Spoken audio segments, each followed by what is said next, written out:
எல்லாருக்கும் வணக்கம். இன்றைக்கு தேசிய முற்போக்கு திராவிட கழகத்தினுடைய தலைமை அலுவலகத்தில் தலைமை கழக நிர்வாகிகள், மண்டல பொறுப்பாளர்கள், மாவட்ட பொறுப்பாளர்கள், தொகுதி பொறுப்பாளர்களுடைய ஆலோசனை கூட்டம் இன்றைக்கு நடைபெறுகிறது. தமிழ்நாட்டை மொத்தமாக 8 மண்டலங்களாக நாங்கள் பிரிச்சிருக்கிறோம்.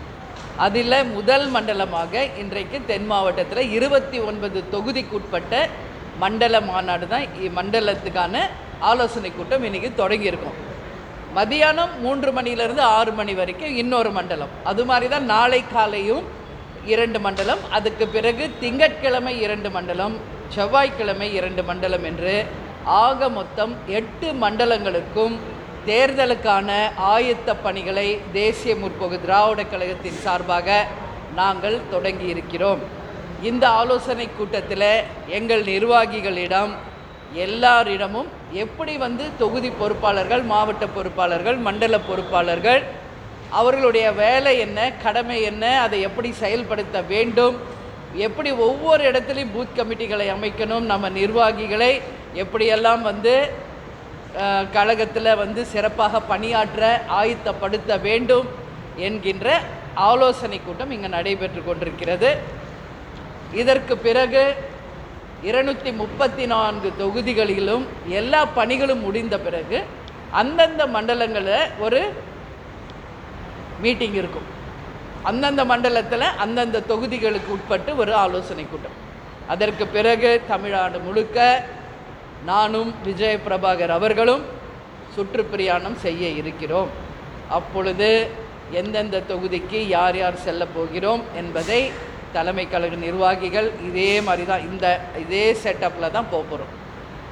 அந்த வகையில் நாங்கள் சென்று மக்களையும் கிளை கழகத்தில் இருக்கின்ற தொண்டர்கள் வரைக்கும் எல்லாரையும் சந்திக்க இருக்கிறோம்.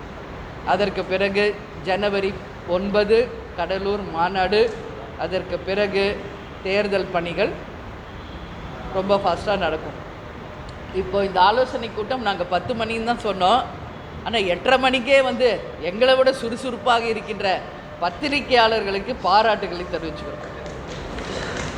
பயங்கர சுறுசுறுப்பாக இருக்கீங்க, அதனால் வரவேற்கக்கூடிய ஒரு விஷயம். இப்போ நீங்கள் எந்த கேள்வி என்கிட்ட கேட்கணுன்னா கேள்வி.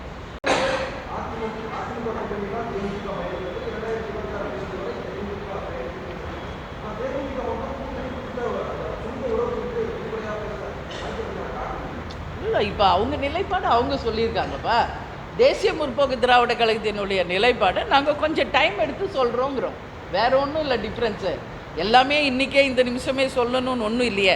தேர்தலுக்கு இன்னும் 6-7 மாதம் இருக்குது இல்லையா, டைம் இருக்குது இல்லையா. அது வரைக்கும் எங்கள் கட்சியை நாங்கள் வளர்க்கணும், எங்கள் கட்சி மேலே நாங்கள் ஃபோக்கஸ் பண்ணோம், பூத் கமிட்டிகளை அமைக்கணும், தேர்தலுக்கு நாங்கள் தயாராகணும், இந்த வேலைகள்லாம் இருக்குது இல்லையா. அதிமுக அவங்க நிலைப்பாடை சொல்லியிருக்காங்க, வரவேற்கிறோம். தேமுதிகவின் நிலைப்பாடை நாங்கள் அறிவிக்க எங்களுக்கு கொஞ்சம் டைம் வேணும்னு நாங்கள் கேட்குறோம். ஆமாம், இப்போதைக்கு நாங்கள் எங்கள் வேலை தான் பார்த்துக்கிட்டு இருக்கோம். தேசிய முற்போக்கு திராவிட கழகம் எங்கள் கழகத்தினுடைய வேலைகளையும் எங்கள் கழக வளர்ச்சி பணிகளை மட்டுமே ஃபோக்கஸ் பண்ணிக்கிட்டு இருக்கோம்.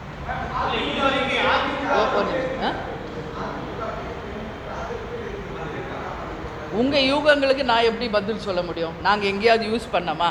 அப்படி எதுவும் இல்லையே. அவங்க நிலைப்பாடு அவங்க அறிவிச்சிருக்காங்க. எங்கள் நிலைப்பாடு எங்களுக்கு ஒரு 6 மாதம் டைம் வேணும்னு நாங்கள் கேட்குறோம்.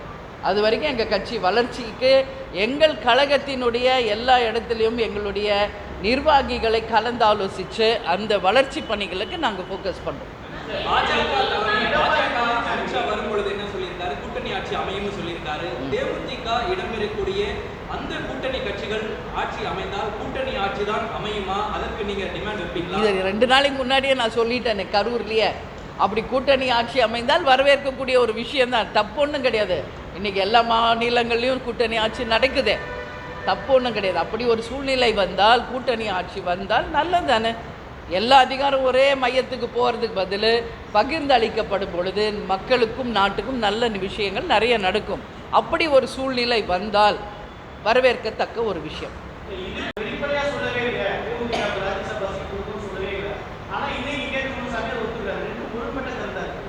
அதுதான் அவர் ஏன் அப்படி சொன்னார்ன்றதை எனக்கு தெரியல. அது அண்ணன்ட்டு தான் நீங்கள் கேட்கணும்.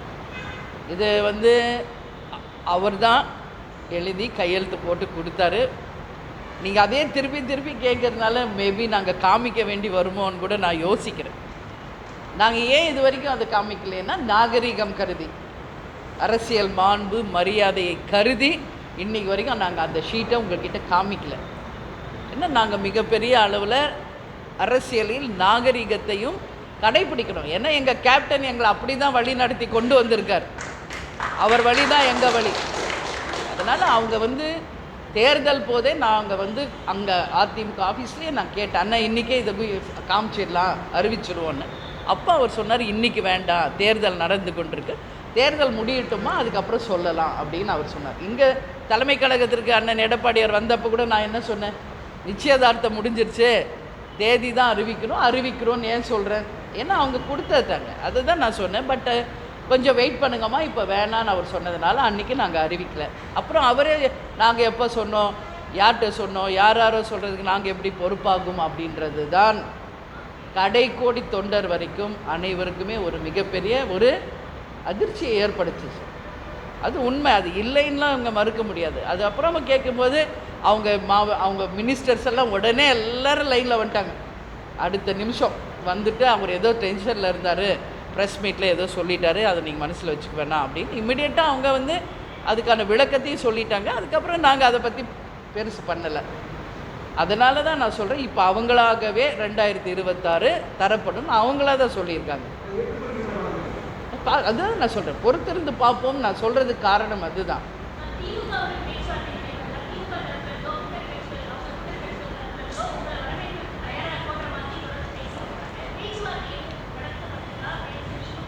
இல்லை, எல்லா கேள்வியும் எங்ககிட்டயே கேட்குறீங்களே, ஆட்சியாளர்கள் தானே, இந்த திமுக கிட்டே இந்த கேள்வி கேட்கலாம்ல.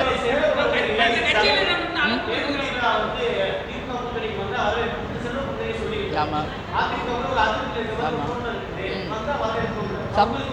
இல்லை, சகோதரர் செல்வ பெருந்தகை எப்பவுமே கேப்டன் மேலே மிகப்பெரிய மரியாதை கொண்டவர். அதற்காக அவருக்கு தேமுதிக சார்பாக எங்கள் நன்றிகளை தெரிவிச்சுக்கிறோம். அதே மாதிரி தான் அண்ணன் திருமாவளவன் அவர்களும் சொல்லியிருக்காரு. அது அவங்கவுங்க கருத்து. பட் தலைமை பொறுப்பில் இருப்பவர்கள் யார், முதல்வரும் திமுகவும் தான். அவங்க கருத்து என்னன்றதை சொல்லணும். எனவே பத்திரிகை சகோதரர்கள், நீங்கள் இந்த கேள்வியை அவர்களிடம் கேட்க வேண்டும் என்று. யூகத்துக்கு நான் பதில் சொல்ல முடியாதுல்ல. இப்போ ஒருத்தர் ஒரு கருத்து சொல்கிறாங்க.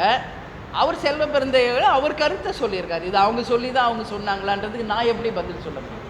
யூகங்களுக்கு நான் பதில் சொல்கிறது கிடையாது எப்பயுமே.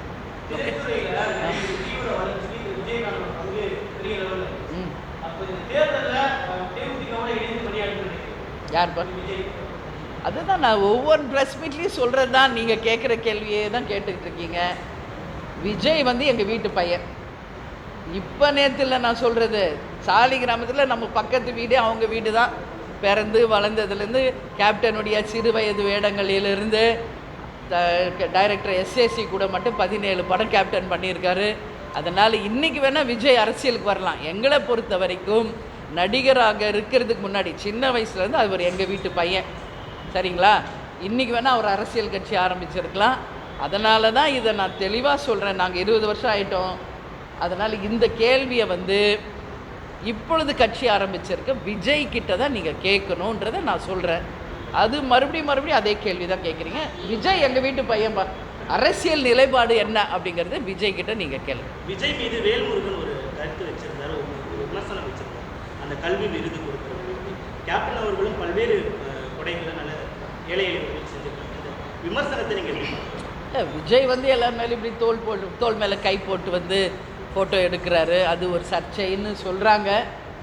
பட்டு அரண்டவன் கண்ணுக்கு இருண்டதெல்லாம் பேய் அப்படின்ற மாதிரி நம்ம செய்கிற எல்லா சின்ன விஷயமும் நம்ம நெகட்டிவாக பார்த்தா அப்படி தான் தெரியும். பட் ஒரு ஃப்ரெண்ட்லியாக, ஒரு பாசிட்டிவாக நீங்கள் யோசிச்சு பாருங்கள். ஒரு அன்பாக தட்டி கொடுக்குறாரு அப்படின்னு கூட நம்ம எடுத்துக்கலாம் இல்லையா? அது மாதிரி எல்லாமே நம்ம தப்பான விஷயத்தில் பார்க்க தேவையில்லை. அவர் வேல்முருகன் அவர்கள் சொல்கிறாரு, அப்படி பண்ணுறது தவறு, பெண்கள் மீது இப்படி கை போட்டு எடுக்கக்கூடாது என்று சொல்கிறாரு. அவர் கருத்து அவருடைய கருத்து. அதை நம்ம எதுவுமே கமெண்ட் பண்ணுற கூட நிலையில் நம்ம கிடையாது. பட் எங்களை பொறுத்த வரைக்கும் இது ஒரு அவங்களை தட்டி கொடுத்து அவங்களை மோட்டிவ் பண்ணுறதா தான் நாங்கள் நினைக்கிறோம். அது அந்த காலம் வரும்போது அதுக்கான பதில் சொல்கிறேன். சரிங்களா? இன்றைக்கே நான் இப்படி சொல்கிறது அது. அப்புறமா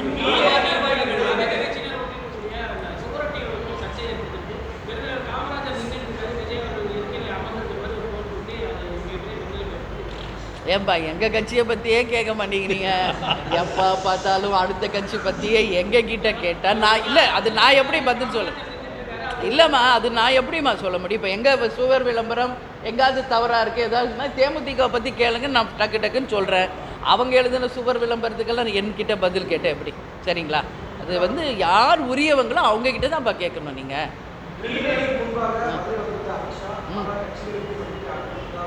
சரிங்க. எந்த கட்சியும் அவங்க அழைக்கலன்னு தானே வந்துச்சு. ஒன்லி பாஜக மீட்டிங் தானே நடந்தது. கூட்டணி கட்சி அங்கே யாருமே பங்கேற்கலையே. அப்போ நீங்கள் கேட்குற கேள்வியே தவறு தானே. அவங்க கட்சி ஆலோசனை கூட்டம் தான் நடந்துச்சு.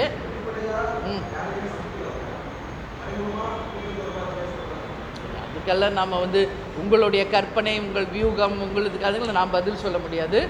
அவங்க கட்சி ஆலோசனை கூட்டம், அதில் அவங்க கலந்துக்கிட்டாங்க, அவர் போனார். இவ்வளோதான் எங்களுக்கும் தெரியும். அதுக்கப்புறம் எங்களுக்கு வேறு எதுவும் தெரியாது.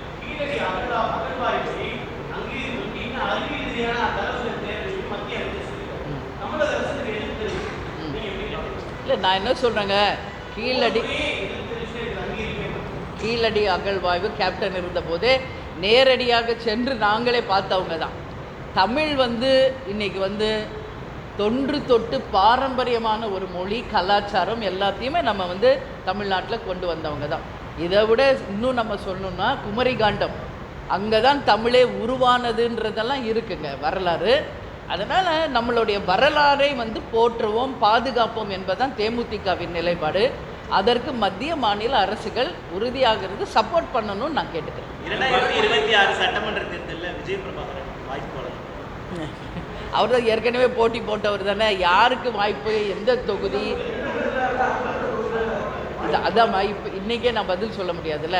என்ன நாளைக்கு கூட்டணி அமைப்போமா, எந்த தொகுதி, யார் வேட்பாளர், எந்த தொகுதி நமக்கு கிடைக்குது, இவ்வளோ கொஷின்ஸ் நம்மக்கிட்ட இருக்கும்போது இன்றைக்கி உங்களுடைய கேள்விக்கு நான் பதில் சொல்ல முடியாது. கண்டிப்பாக வெகு விரைவில், அதாவது அந்த ஜான்வரி வாக்கில் எந்த தொகுதி, யார் வேட்பாளர்கள் என்பது முதல் கொண்டு நாங்கள் உங்களுக்கு தெளிவாக சொல்கிறோம்.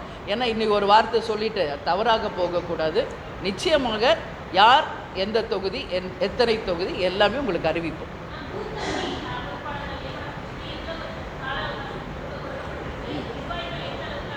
இல்லாமல் இப்போதைக்கே ஒரு 75% to 80% பூத் கமிட்டி ஆல்ரெடி அமைச்சாச்சு.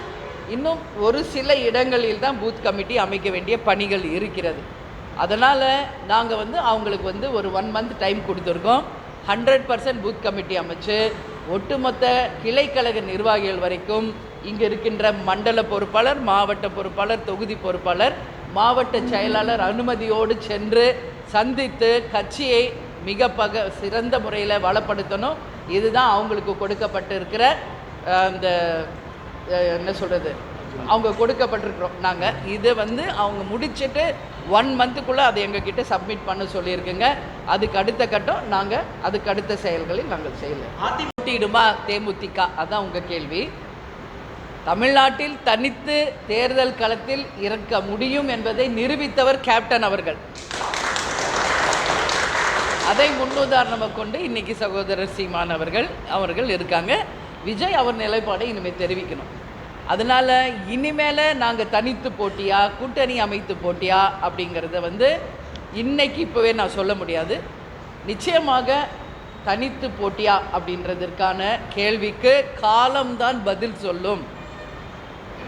எனவே நிச்சயமாக அதற்கான சந்தர்ப்பம் வந்தால் அதுக்கு ஒன்றும் நாங்கள் வந்து பயப்படக்கூடியவர்களோ சளைக்கக்கூடியவர்களோ கிடையாது. தேசிய முற்போக்கு திராவிட கழகம் ஏன்னா எத்தனையோ தேர்தல்களை, எத்தனையோ இடைத்தேர்தல்களை தனியாகவே களம் கண்டவர்கள்.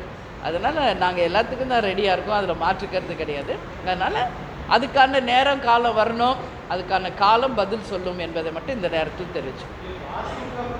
பார்க்குறவங்க கண்ணோட்டத்தை பொறுத்ததுப்பா. நான் கிளியராக சொல்கிறேன், தமிழ்நாட்டின் ஆட்சியாளர்கள் செய்கின்ற தவறை சுட்டி காட்டுகின்ற முதலிடத்தில் தேமுதிக.